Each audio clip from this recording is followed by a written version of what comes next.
আমার বাবার কবর ভেঙে ডেবে গিয়েছে, এটা কি খারাপ কোনো কিছুর আলামত? বদনজর কিংবা জাদু করলে তা কিভাবে বুঝবো? কোনো মহিলা যদি নামাজরত অবস্থায় থাকে আর ঘরের বাহিরে থেকে কেউ অতিরিক্ত ডাকাডাকি করে, তাহলে কি করা উচিত? ব্যাংক অ্যাকাউন্টে বছর শেষে কিছু টাকা সুদ ঢুকে, ওই টাকা কি করব? চোখের যদি বানানোর আমল কি? হাঁটুর নিচে হাত রেখে কি রুকু করা যাবে? বিপদে পড়ে কোথাও টাকা পাওয়া যাচ্ছে না, তখন সুদে টাকা নেয়, এটা সম্পর্কে কি বলেন? 200 বার সূরা ইখলাস পড়ার পর কোনো বিশেষ ফজিলত আছে কিনা জানলে উপকৃত হব। নামাজ পড়ার সময় পোশাকে যদি কোনো প্রাণীর ছবি থাকে তাহলে নামাজ হবে কিনা? মহিলারা কি হাত এবং মুখ খোলা রাখতে পারবে কিনা? তাহলে আর বিলম্ব না করে চলুন আমরা আপনাদের যে সমস্ত প্রশ্ন ইতিমধ্যে আমাদের কাছে এসে পৌঁছেছে সেগুলোর উত্তর দেওয়ার শুরু করি। শেখ শরীফ জানতে চেয়েছেন, অজুরত অবস্থায় বায়ু বের হলে নতুন করে অজু করতে হবে নাকি সেখান থেকে ধারাবাহিকভাবে অজু করতে হবে? নতুন করে অজু করতে হবে, ধারাবাহিকভাবে অজু করলে হবে না। মাঝখানে যদি অজু হাত ধুয়েছেন, মুখ ধুয়েছেন, তারপর বায়ু বের হলে তাহলে শুরু থেকে অজু করতে হবে আপনাকে। এরপরে রেজওয়ান আহমদ শুভ আপনি জানতে চেয়েছেন, ব্যাংক অ্যাকাউন্টে বছর শেষে কিছু টাকা সুদ ঢুকে, ওই টাকা কি করব? ওই টাকা যদি বন্ধ করার কোনো অপশন থাকে তাহলে বন্ধ করে ফেলবেন, আর যদি বন্ধ করার কোনো অপশন না থাকে, অটোমেটিকলি আসতে থাকে প্রতি বছর শেষে, তাহলে সেটা গরিব দুঃখীদেরকে হিসেব করে দান করে দিয়ে দিবেন এবং কোনো সওয়াবের আশা করবেন না। আব্দুল্লাহ আল মামুন রাজু জানতে চেয়েছেন, চোখের যদি বানানোর আমল কি? চোখের যদি বানানোর জন্য কোন হাদিস থেকে বিশেষ কোনো আমল বলা হয়নি, তবে রুকিয়া হিসাবে ফাকাশাফনা আনকা গিতা আকা ফাবাসারুকাল ইয়াউমা হাদিদ, সূরা হাদিদের আয়াতটির অংশ, এটা পড়ে চোখে ফু দেওয়ার কথা অনেক ওলামা ইকরাম বলে থাকেন। এটা শুধু ঝাড়ফুঁকের জন্য কোরআন হাদিসে বর্ণিত থাকা কোনো জরুরি নয়। কোরআনের আয়াতকে শেফা হিসাবে গ্রহণ করা যেতে পারে, সেই হিসাবে এটা কেউ করতে পারেন, তবে এটা হাদিস থেকে শেখানো কোনো আমল নয়, সেটি আমাদের মাথায় রাখতে হবে। বানিউল আলম আপনি জানতে চেয়েছেন, হাঁটুর নিচে হাত রেখে কি রুকু করা যাবে? না, হাঁটুর নিচে হাত রেখে রুকু করা যাবে না। হাঁটুর যে গিরা আছে সেটাকে শক্ত করে ধরে, এভাবে আঙ্গুলগুলো ফাঁকা থাকবে, সেটাকে ধরে গিরার মধ্যে হাত দিয়ে দেন আপনাকে রুকু করতে হবে। আলামিন হোসেন জানতে চেয়েছেন, 200 বার সূরা ইখলাস পড়ার পর কোনো বিশেষ ফজিলত আছে কিনা জানলে উপকৃত হব। ভাই আলামিন, এরকম কথা আমাদের সমাজে খুব বেশি প্রচলিত আছে যে 200 বার সূরা ইখলাস পাঠ করার ফজিলত রয়েছে। মূলত এরকম কোনো কথা বিশুদ্ধভাবে প্রমাণিত নয়। সূরা ইখলাস 200 বার বা নির্দিষ্ট সংখ্যায় পাঠের ব্যাপারে হাদিসে কোনো নির্দেশ নাই, তবে হ্যাঁ এটুকু বলা আছে সূরা ইখলাসকে সুলুসুল কোরআন বলা হয়েছে, অর্থাৎ কোরআনের 3 ভাগের 1 ভাগ এর সমতুল্য বলা হয়েছে। অতএব যদি কেউ 3 বার সূরা ইখলাস তেলাওয়াত করেন তাহলে কেমন যেন তিনি 1 খতম কোরআনের সওয়াব পেলেন, এটুকু বলা যেতে পারে। যদি হাদিসে ওইভাবে বলা হয়নি, ওলামা ইকরাম সেই ব্যাখ্যা এটা বলেছেন, কিন্তু 200 বারের কোনো ফজিলত হাদিসে পরিণত হয়নি, বিশুদ্ধভাবে এটি মন গড়া কথা অনেকে বলে থাকেন। সারা সফা জানতে চেয়েছেন, ফরজ নামাজে ভুল হলে কি সিজদা সাহু করলে নামাজ হয়ে যাবে নাকি পুনরায় পড়তে হবে? বোন সাফা সারা, ফরজ নামাজে যদি ভুল হয়, ভুলটা যদি হয় ওয়াজিব তরকের ভুল, তাহলে সিজদা সাহু করলে নামাজ হয়ে যাবে, আর যদি ফরজ তরক হয় তাহলে সে নামাজ বাসি রাকাত আবার পড়তে হবে। আর সুন্নাত তরক হলে কিছুই করতে হবে না, আপনার কোন ভুল হয়েছে সেটা হলো মূল বিষয়। আর সিজদা সাহুর বিষয়টি সব নামাজের ক্ষেত্রে একই কথা প্রযোজ্য, সুন্নাত ওয়াজিব ফরজ সব নামাজের মধ্যে একইভাবে, অর্থাৎ ওয়াজিব তরক হলে সিজদা সাহুর নামাজ হয়ে যাবে। তানভীর আহমেদ জানতে চেয়েছেন, আমাদের একটা দোকান আছে, মাঝে মাঝেই অনেকে অনেক কিছু ভুলে ফেলে যায়, এখন আমরা কি করতে পারি? যথাসম্ভব সেটা রেখে দিবেন, মালিক তালাশ করে দেওয়ার চেষ্টা করবেন, তাকে পাওয়ার কোনো সম্ভাবনা না থাকলে সেক্ষেত্রে সেটি কোনো গরিব দুঃখীকে দান করে দিবেন তার পক্ষ থেকে। সাদ ভয়েসম্যান এআইডি থেকে আপনি প্রশ্ন করেছেন, আমার বউয়ের মেজাজ অনেক গরম, এখন আমার করণীয় কি? আল্লাহ তাআলা আপনার বিষয়টাকে সহজ করুক ভাই।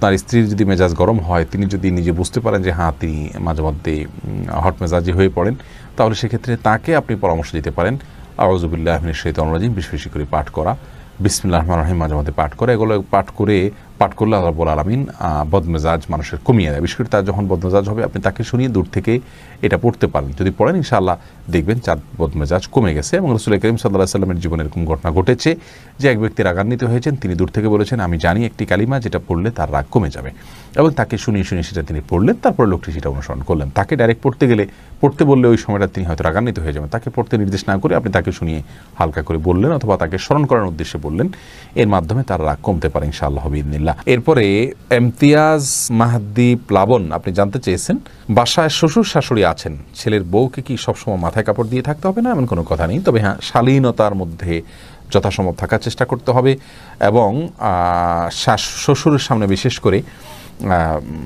যথাসম্ভব নিজেকে শালীনতার মধ্যে রাখতে হবে, যাতে করে তিনি বাজে কোনো চিন্তা করার মতো কোনো পরিবেশ তৈরি না হয়, আল্লাহ মাফ করুন।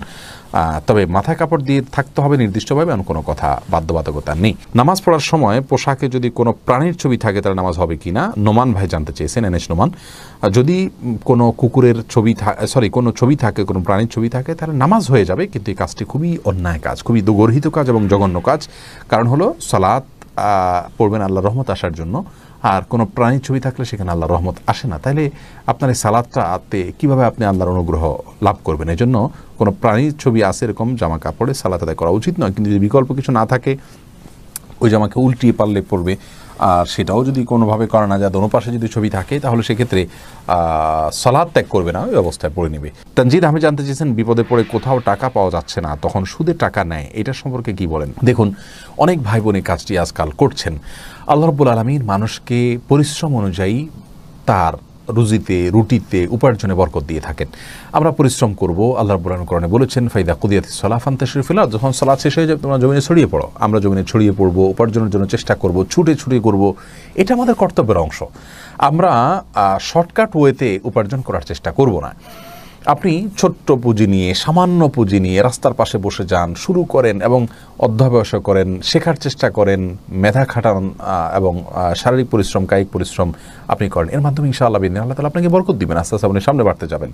সুদের উপরে লোন নিয়ে তারপরে ব্যবসা করা কোনো অবস্থাতেই মুসলমানের জন্য জায়েজ নাই। প্রয়োজনে তিনি অল্প খাবেন, ছোট ব্যবসা করবেন। আল্লাহ তাআলা আমাদেরকে হারামকে না করার মতো ঈমানের শক্তি অর্জন করার তৌফিক দান করুন। শফিকুল ইসলাম জানতে চেয়েছেন, কোনো মহিলা যদি নামাজরত অবস্থায় থাকে আর ঘরের বাহিরে থেকে কেউ অতিরিক্ত ডাকাডাকি করে, তাহলে কি করা উচিত? যতই ডাকাডাকি করুক না কেন, নামাজটাকে চালিয়ে যেতে হবে। যদি ফরজ নামাজ হয়, আর সুন্নত নামাজ হলে যদি ডাকটা শুনে তিনি বুঝতে পারেন যে তার মা বাবা কোনো বিপদে পড়ে ডাকছেন বা জরুরি কোনো কাজে ডাকছেন, মা বাবা যদি ডাকেন, তাহলে সেক্ষেত্রে ছেড়ে চলে যেতে পারেন সুন্নত নামাজ হলে। ফরজ নামাজ হলে কারোর ডাকে, সাধারণ ডাকে যাবেন, নামাজ শেষ করে যাবেন। প্রয়োজন নামাজটাকে একটু তাড়াতাড়ি শেষ করতে পারেন যদি মনে হয় ডাকটা খুব বেশি প্রয়োজনীয় কোনো ডাক। আর যদি কোনো ব্যক্তির মৃত্যুর মুখে পতিত হয়েছেন, এরকম কিছু আঁচ করতে পারেন তিনি, তাহলে সেক্ষেত্রে ফরজ হলেও নামাজ ছেড়ে দিয়ে তার জীবনকে রক্ষা করার জন্য তিনি অগ্রসর হয়ে যাবেন। এটা তার কর্তব্যের অংশ। এরপরে মহিলারা কি হাত এবং মুখ খোলা রাখতে পারবে কি না, মাহমুদুল হাসান জানতে চেয়েছেন। না, হাত মুখ এগুলো ঢাকবেন যদি ঢাকা যায়।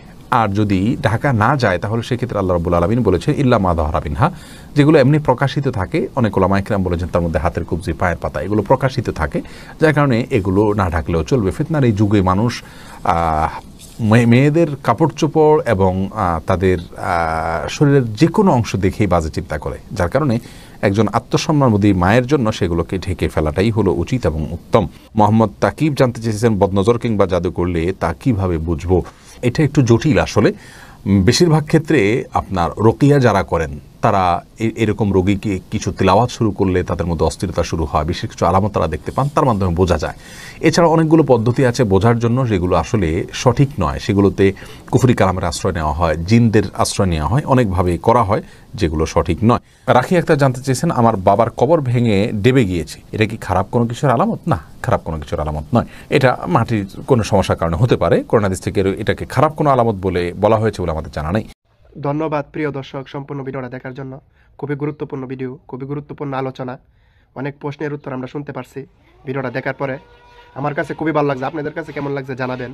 আর যদি কিছু উপকার হয়ে থাকে, অবশ্যই ইসলামের স্বার্থে চ্যানেলটি সাবস্ক্রাইব করে সাথে থাকবেন। একটা লাইক, একটা কমেন্ট, সাবস্ক্রাইব করে সাথে থাকবেন। আসসালামু আলাইকুম।